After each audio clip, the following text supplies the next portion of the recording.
Medyo na-high blood po si Congressman Sherwin. Hindi magbabago yun. Ang batas palaging ganon. Kahit anong sabihin natin, our opinion will not even matter.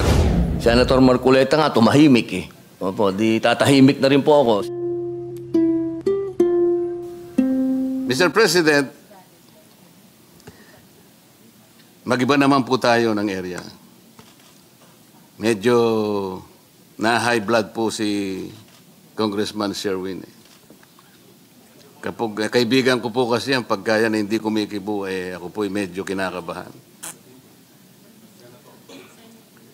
Senator pala, pasensya ka na. Ako na high blood hata.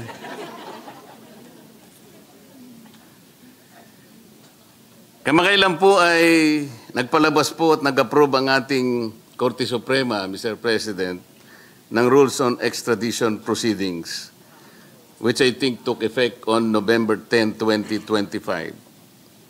Tama po ba yun, Mr. President? That is correct, Senator Marcoleta. May I know, Mr. President, that, or do these rules apply only when there is an existing extradition treaty between the Philippines and the requesting state? That the court administrator says yes, answers in the affirmative. In the absence of an extradition treaty, Mr. President, is there any legal process that the Philippines may rely on to surrender a Filipino citizen?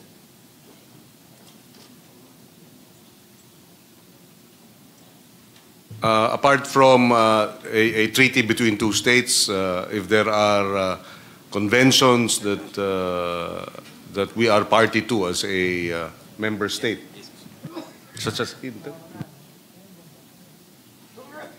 So the lack of it, Mr. President, completely bar any form of extradition or surrender by implication.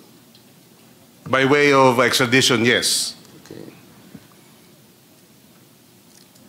The rules refer to a requesting state with whom the Philippines has an extradition treaty.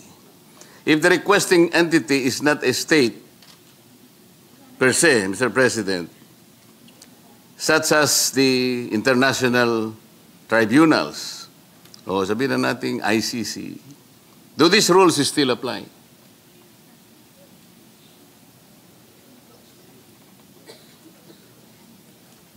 Strictly speaking, no, because the ICC is not a state. So where do we stand now?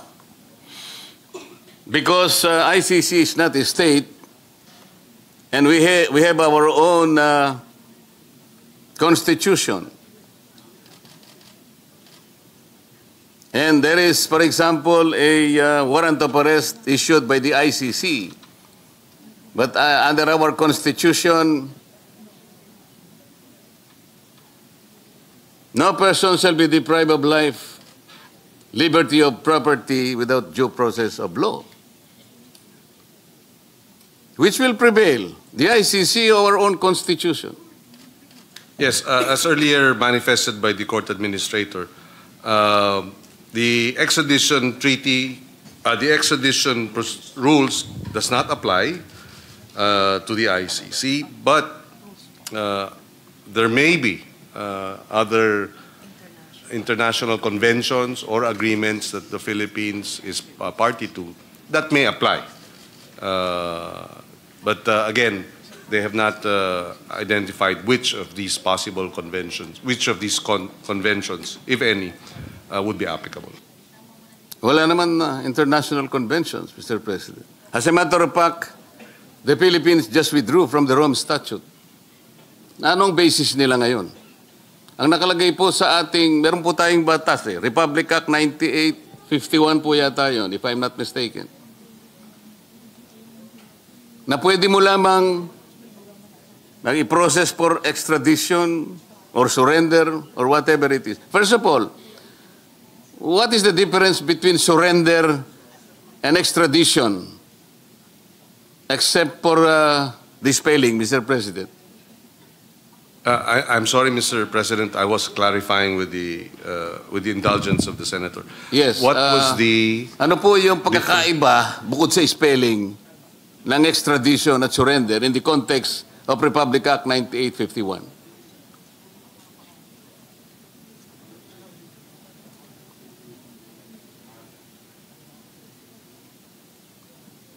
Well, the international humanitarian law is a law applicable to the Philippines, and it's between the state and its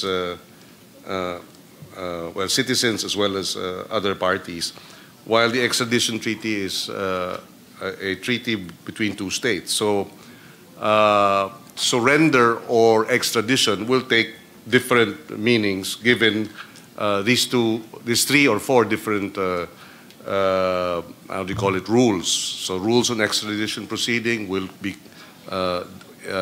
is defined thereat, while the international humanitarian law in terms of surrender under that law will also be defined by the provisions of that law.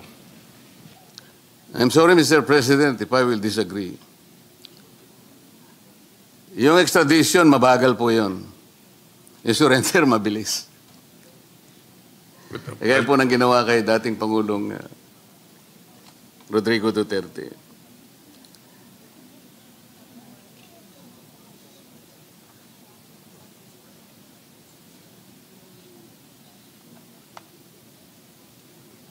Does the principle of complementarity allow the Philippines to decline surrender on the ground that domestic institutions are able and willing to investigate and prosecute?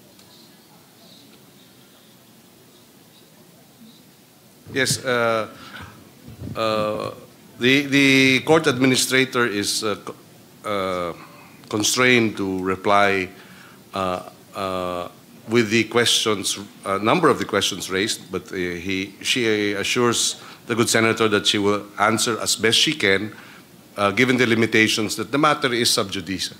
And we have three justices of the Supreme Court present here who are currently hearing a number of cases by petitioner, our colleague, Senator Bato de la Rosa.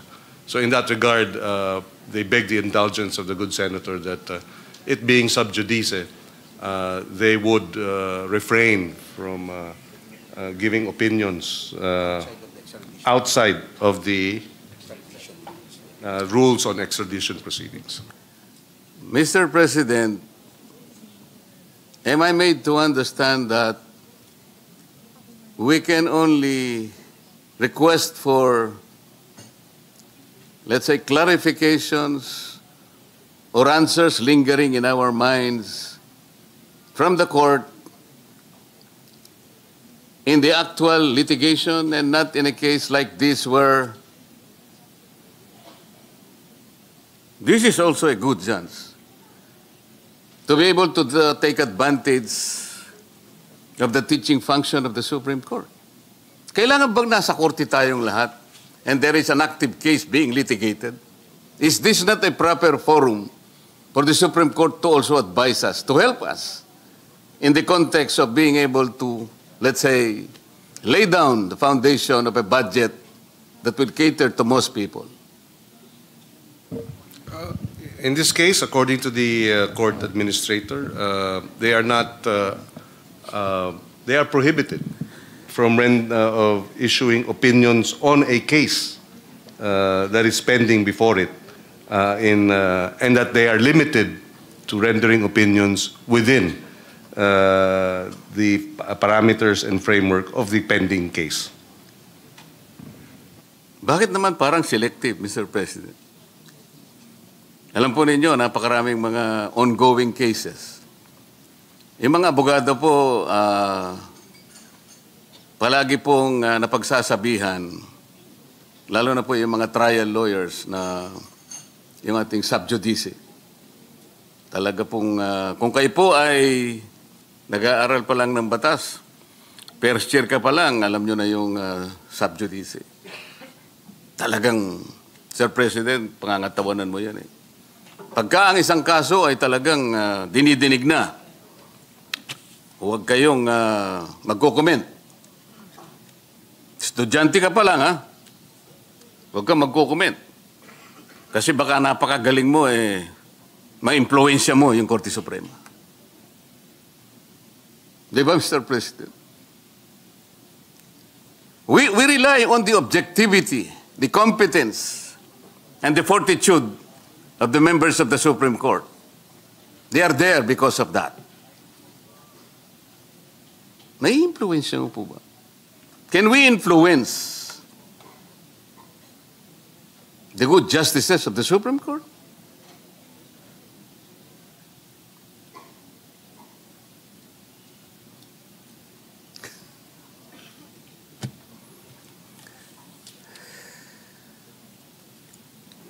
It is not a matter of whether the justices can be influenced or not, but more that if they issue opinions outside of the process that is of the case that is pending, that it may affect their standing in terms of the perception that they may be partial for one or another party. So therefore, they refrain from providing legal opinions on matters that are sub judice. Hindi po ganun ang aking pagkakaintindi, Mr. President. Ang mga justices ng Korte Suprema, kahit nasan sila, kahit nasa palengke sila, nasa punerarya, kung nasa man, hindi magbabago yun. Ang batas palaging ganun. Kahit anong sabihin natin, our opinion will not even matter. Ang pinag-uusapan natin ay kung paano tayo makakahingi ng konting tulong sa kanila upang lahat ng ating alalahanin ngayon, para hindi nagtatalo-talo, halimbawa, mabigyan nyo na kami ng pangunahing guideline, halimbawa. Bakit naman po kung, halimbawa, retired justice na ng Korte Suprema, aktibo yung kaso, pinag-uusapan pa lang, meron silang column sa dyaryo, pero nagsusulat pa rin sila eh. Pero sila yung unang nagsabi sa amin, wag ninyo yuyurakan ng sub judice. Mananagot kayo dyan. Pero kapag ka sila, dahil ba retiradong Supreme Court justices na sila, malaya na silang magkomento? Ano yun tinuturo ninyo? Hindi rin nangyayari. Meron po mga double standards, Sir President.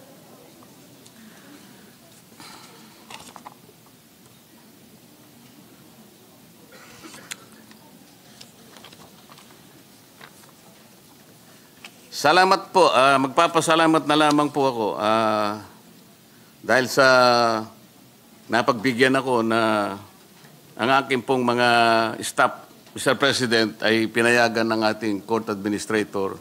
Mabigyan sila ng pagkakataon na sa tulong po ng clerk of court ng RTC na pinag-uusapan natin, mahimay nila po yung mga dokumento para sa ganon ay masettle po natin ang usaping ito at madali nating matuntun po talaga ang tunay na pangyayari sa likod ng kontrobersy na bumalot doon sa isang notaryadong dokumento.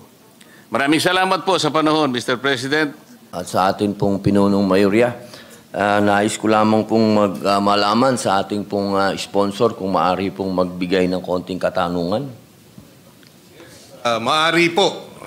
Maaring-maari kay Ginoong Senador Padilla. Maraming salamat po. Noong 2024 po, ang atin pong Pangulo ay meron pong pinirmahan na batas. Ito po yung patungkol sa pagdaragdag ng Sharia Court. Ito po yung inaantay po ng mga kapatid po ninyong mga Muslim. Ito po yung 3 Sharia Judicial Districts at 12 Sharia Secret Courts. Gusto ko lamang pong malaman po kung ano po ang status po nito. Kung ito po ba ay inaasahan na nating gumagana na?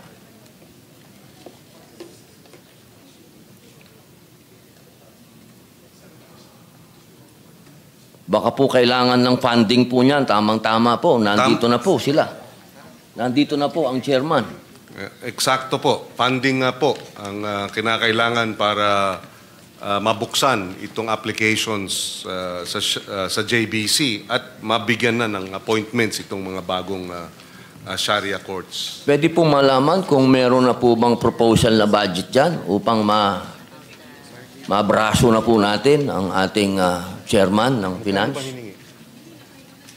Magkano ba kailangan? May we have a minute suspension just to get the information? Session suspended.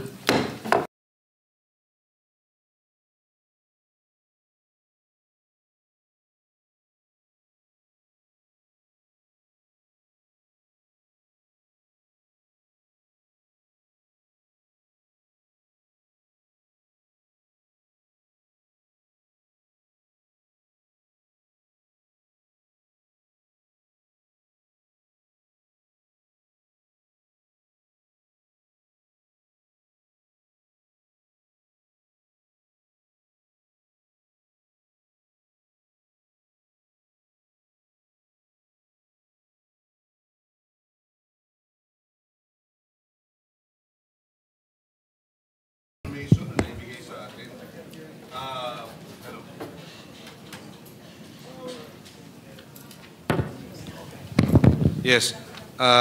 Sa tanong na bagong binuo na Sharia Sharia courts court na tatlo, Opo, 3 pong district tsaka 12 circuit po.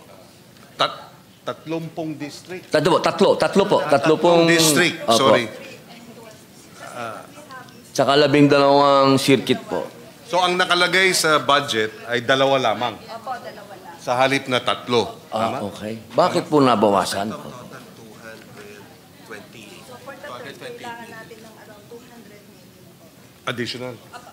So kung isasama yung pangatlo, magdadagdag ng another 200 million. Kailangan po ng 200 milyon. So para 3 ang Para 3, opo. Napakahalaga po kasi na maisagawa po kung ano yung nasasaad sa batas. At hinihingi po natin sa ating pong chairman ng finance na mapagbigyan din po ang mga kapatid niyo pong Muslim na bigyan po ng 200 milyon na budget po ang ating Supreme Court para po maisagawa na po ang batas pong isinulong ni Senator Mig Zubiri. Yes, we will appeal to the chairman of the committee to try and figure out where we can get the additional 200 million so that the 3 rather than 2 Sharia courts can now be opened for appointment. Opo. Opo, alam niyo po kasi sa ngayon po, ang mga kapatid niyo pong Muslim ay nasa iba't ibang lugar na po ng Pilipinas. Katunayan, basta may palengke po dyan, meron po dyan mga Muslim na Maranao, meron pong Tausug dyan, may Yakan po dyan. Napakalaking bagay po kapag ito pong batas na ito ay maisagawa na po natin. Opo, at nandito naman po yung ating chairman. Chairman, 200 million po. Sinabi po ng ating majority leader na nakausap po niya si Chairman Win at si Chairman Win ay nagsabing okay at ngayon nag-oo si Chairman Win doon sa halagang 200 milyon. Opo, maraming salamat po patungkol dyan. At meron din po uling pinirmahan ang ating pong Pangulo. Pero hindi pa po nagagawa po ang IRR nito. Ito naman po yung digitalization. Kapipirma lang po niya ito noong September. Pero baka po sa 2027 budget na po ito. Opo. Sa ibang tanong naman po, kamusta po yung personnel po ng sa Sharia Court? Dati po kasi nagkakaroon ng problema, suliranin, dahil sa batas po, sa konstitusyon at doon po sa BOL, nakalagay po doon, kailangan sila po ay Sharia lawyer at the same time sila po ay membro ng bar. Opo, gusto ko lamang pong malaman kung kamusta po yung mga nag-a-apply po ng ating mga judges po.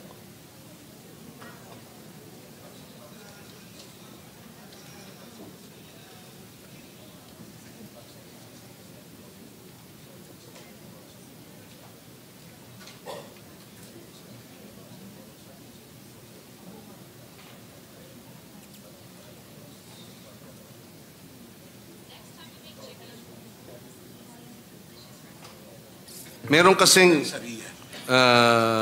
mga batas na nag-create ng Sharia courts na ang requirement para sa Sharia circuit lang. Yung iba naman ay kinakailangan abogado rin. Meron po bang problema sa mga nag-a-apply po o kompleto na po? Mas attractive daw kasi yung regular courts na at bilang miyembro ng bar, kaya mas marami ang doon napupunta. Okay po. So wala pong problema na sa mga nag-apply po? Wala namang problema na kakaunti lang ang nag-a-apply. Opo. Mananawagan po ako dyan. Mapagpipilian. Opo, mananawagan po ako dyan sa ating mga kapatid para mapunuan po yung napakagandang batas po na yan. Opo. Yes, malaking bagay po yun pag si Senator Robin Padilla ang nanawagan. Palagay ko marami po silang makukumbinsi. Maraming salamat po. Sa ibang topic naman po, ginoong sponsor. Opo. Noong September 19 po, ang nagbigay po ang pahayag ang Supreme Court at ang Pilipinas na tayo po ay hindi na po miyembro ng ICC. Noong September 2021,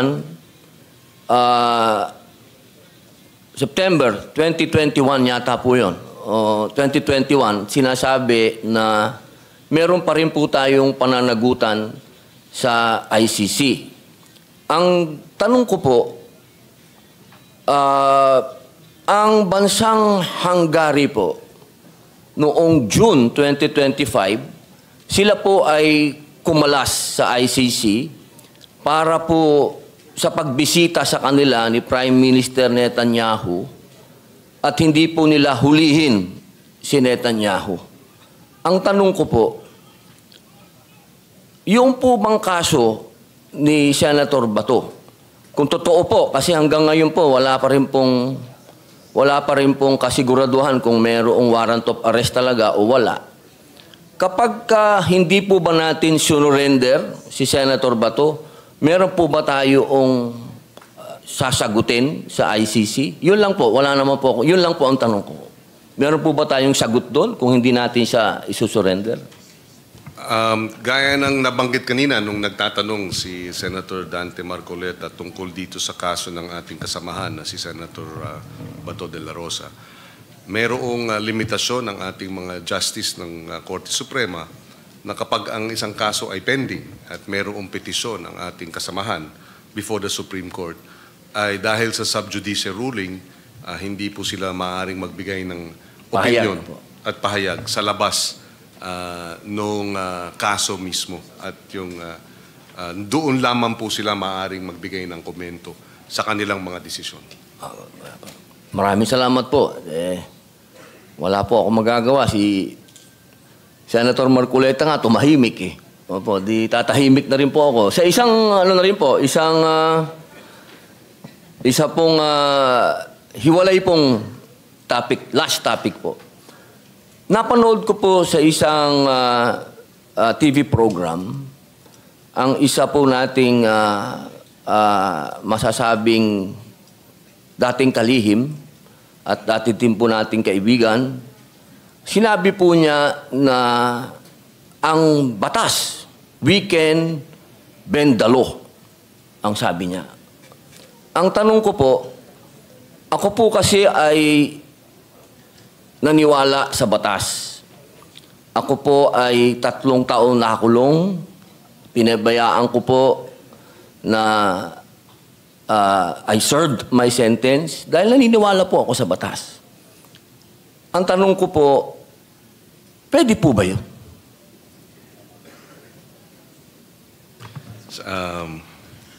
Well, merong kasabihan na Latin maxim na dura lex, sed lex. Di ba? The law may be harsh, but it is the law. Ibig sabihin, masakit man, di ba? Ang sinasabi ng batas, yan ang batas. At kung akong tatanungin, hindi maaring baluktutin. Kasi Ben, baluktot. Opo. Kasi yun po yung napanood ko sa TV na pwede daw pong baluktutin na parang ruler. Opo. So, ang sa aking opinion, hindi maaaring baluktutin ang batas. Ngayon, maaaring baka ang interpretasyon nila ay hindi naman nating, we are not breaking the law, we are only bending it. Pero gaya nga ng nasasabi ng napakarami, pag may 2 o 3 abogado sa isang kwarto, 3, 4 o 5 o 6 ang opinyon sa isang usapin. So yun po. May kanya-kanyang opinyon ng ating mga abogado. But of course, sa huling banda, ang final arbiter nga ng lahat ng interpretasyon ng batas ay ang ating mga korte. Opo. Sa mataas pong hukuman, hindi po. Hindi po pwede. Well, ako na lang po ang sasagot. Hindi ito opinyon ng Korte Suprema. Opinyon ko po ito. Hindi ho pwede. Maraming salamat po. Yun lamang po. Mabuhay po kayo. Opo. Maraming salamat kay Ginoong Senator Robin Padilla at maganda po ang kanyang mga naimungkahi na madagdagan ang pondo para ma-establish na at magkaroon na ng dagdag na Sharia courts.